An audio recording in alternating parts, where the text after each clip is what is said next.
Seigneur, vraiment, c'est trop. Je ne peux pas. C'est comment? Vraiment, je ne peux prendre. Je dis, hé, quand tu le fais, lui, tu le vois. Je te là, le mec, très exagère. Je ne peux pas te donner des histoires comme ça. Vraiment, c'est trop. Je peux pas être moi seul. Je peux pas être seul. Tu dis, frère, tu peux être seul. Je dis, non, moi, je peux pas être seul. Vas-y alors, ne va pas. Quelques mois encore, il revient. Seigneur, je voulais dire que vraiment,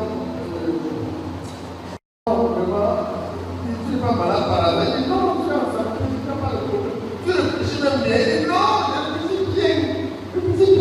Pas de problème vraiment. Donc tu veux quoi? Tu vas comme ma fille? Il dit oui. Vraiment, cette fois-ci, vraiment, je crois que on va vivre ensemble. Je dis, mon ami, vous c'est le bras. Tu dois comprendre une chose. Tu ne peux pas vivre sans cette femme. Mais tu ne peux pas non plus vivre avec elle sans avoir des problèmes. Tu ne peux pas vivre sans elle. Tu vas faire avec. Tu as compris? Pas. Et c'est comme ça que l'homme et la femme partis, donc, ils sont revenus à Dieu, nous venons de dire, où Dieu, après avoir créé l'homme, et demandé à l'homme de nommer tout ce qui avait sur la terre.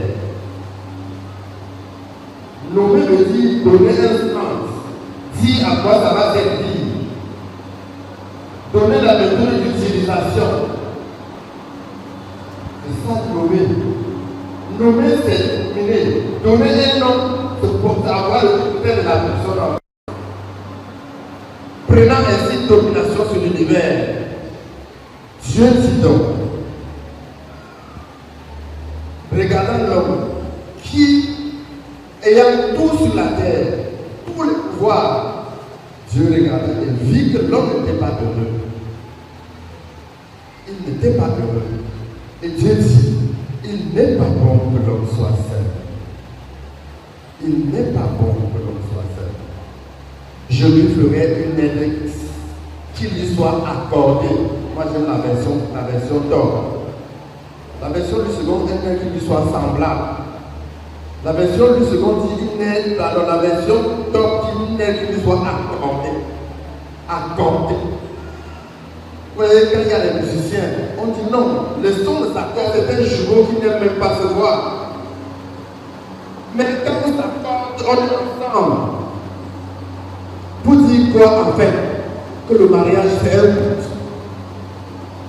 Et l'homme et la femme, c'est un but. On se marie pour un but, pour construire le bonheur.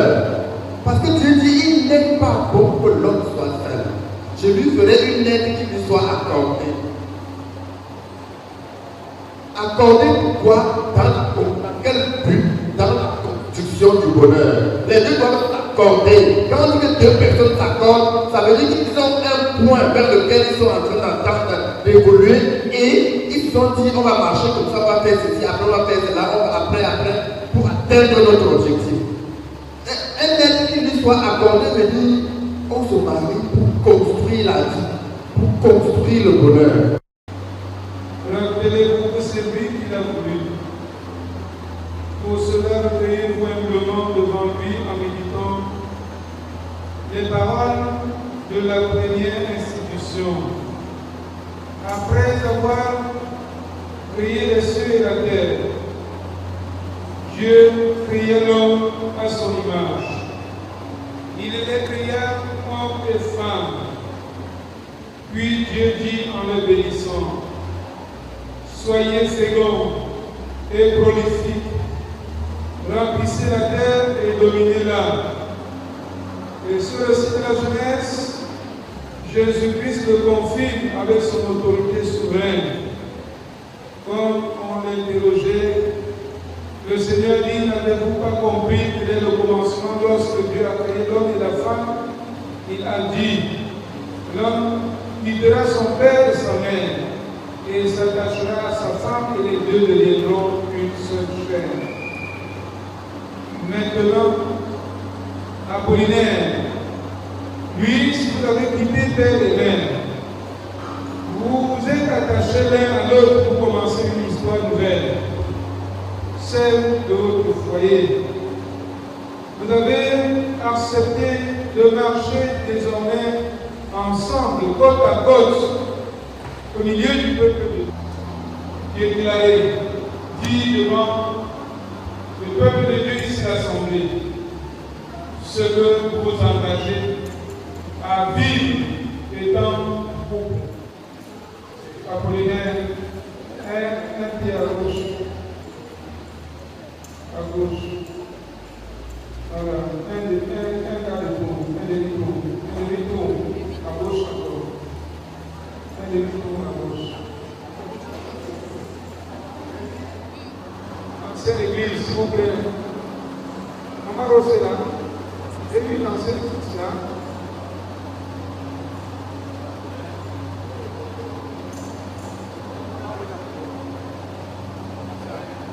C'est le moment de faire beaucoup, de faire des promesses. Alors, mon frère Apollinaire,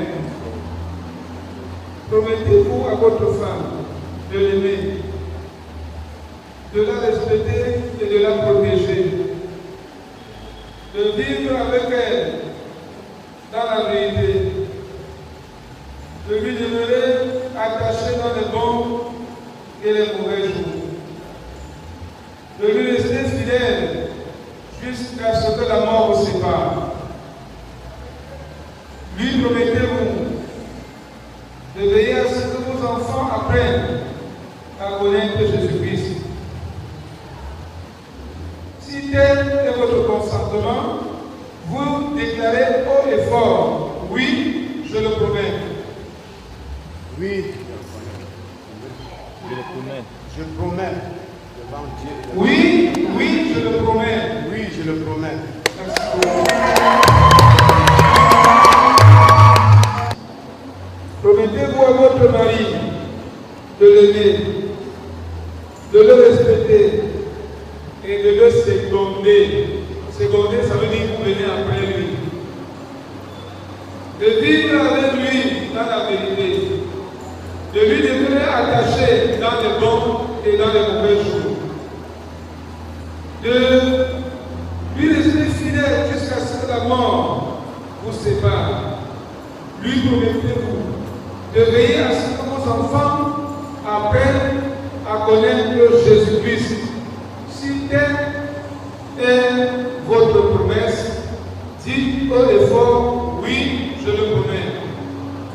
Oui, je le promets.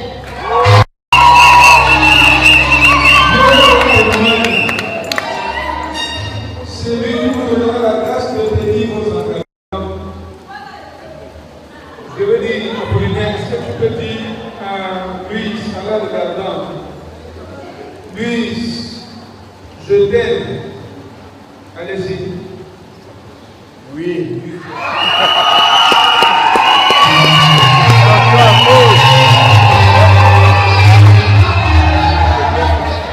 Et je suis heureux de partager ma vie avec toi. Je suis heureux de partager ma vie avec toi. Et je suis marié avec toi.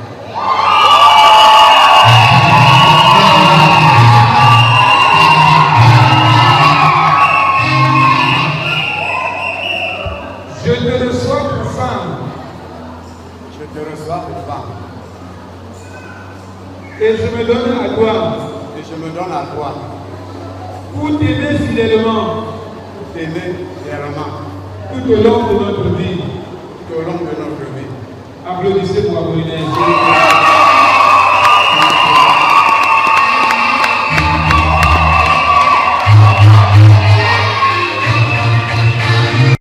Apollinaire, je t'aime. Apollinaire. Et je suis heureuse de partager ma vie avec toi. Et je suis heureuse de partager ma vie avec toi.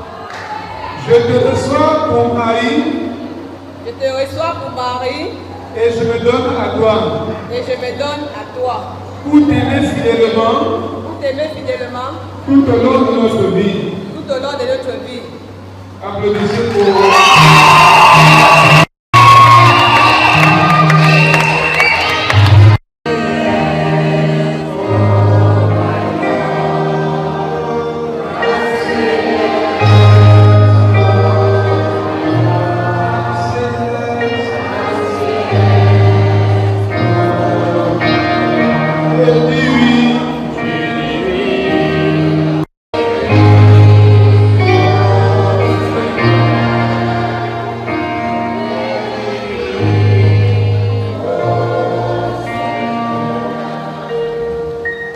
Apollinaire et Louise.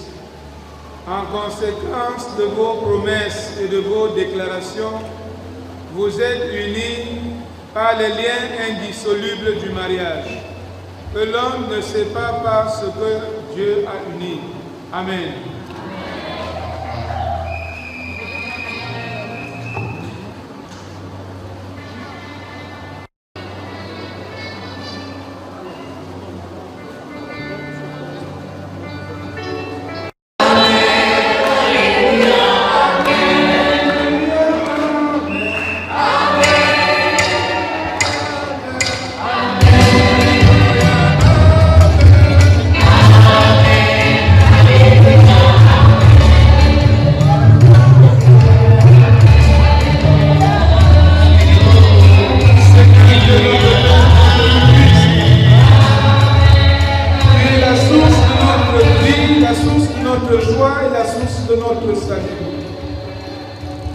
Voici devant toi tes enfants que tu unis par les liens indissolubles du mariage. Ils sont venus à toi, Seigneur notre Dieu et notre Père, dans leur faiblesse. Ils sont venus à toi dans leurs limites. Seigneur, nous te supplions d'étendre ta main, que tes bénédictions descendent, Seigneur, sur ce couple et qu'ils connaissent ta joie. Nous te supplions afin, ô Père, par la lumière de ton Saint-Esprit, tu les éclaires, tu les conduises sur le chemin que désormais, ensemble, ils vont marcher. Sois avec eux, ô notre Dieu et notre Père. Nous te prions et te supplions de les précéder sur ce chemin qu'ils vont emprunter. Nous te supplions, Seigneur, de les éclairer, de les illuminer par la lumière de ton Saint-Esprit, afin qu'au jour de faiblesse, ils soient forts. Unis-les par ton amour, l'amour agape, l'amour désintéressé, l'amour qui leur donne, Seigneur, et qui leur donnera de s'aimer davantage. Accorde-leur l'amour qui vient de toi, afin qu'ils, Seigneur, encadre les enfants que tu leur as donnés et que tu leur donneras. Viens dans ta grâce de souvenir d'eux. Donne-leur, ô notre Dieu, ce dont leur cœur a besoin, afin qu'au jour où l'ennemi, où le diable, Seigneur Dieu puissant, tenterait à les désunir, à se mettre sur leur chemin, Seigneur notre Dieu et notre Père, que tu puisses toi-même agir et les mettre hors d'état de nuit. Seigneur, sois avec eux, viens et bénis-les. Au nom de Jésus, ton Fils, notre Seigneur, nous t'avons prié. Amen. Les semaines qui imposent surtout, c'est pour vous donner le comprendre qu'ils vont vous soutenir. Ils vont vous soutenir dans votre mariage, dans le chemin que vous avez emprunté, et donc à vivre en Christ. Que le Seigneur vous fortifie, que le Seigneur vous donne de tenir fort, vous donne de marcher, de croire à ce qu'il vous a donné. Parce que l'amour qui nous a unis est d'entrer de gauche à droite. Soyez forts et priez, le Seigneur vous donnera la force de tenir jusqu'au bout.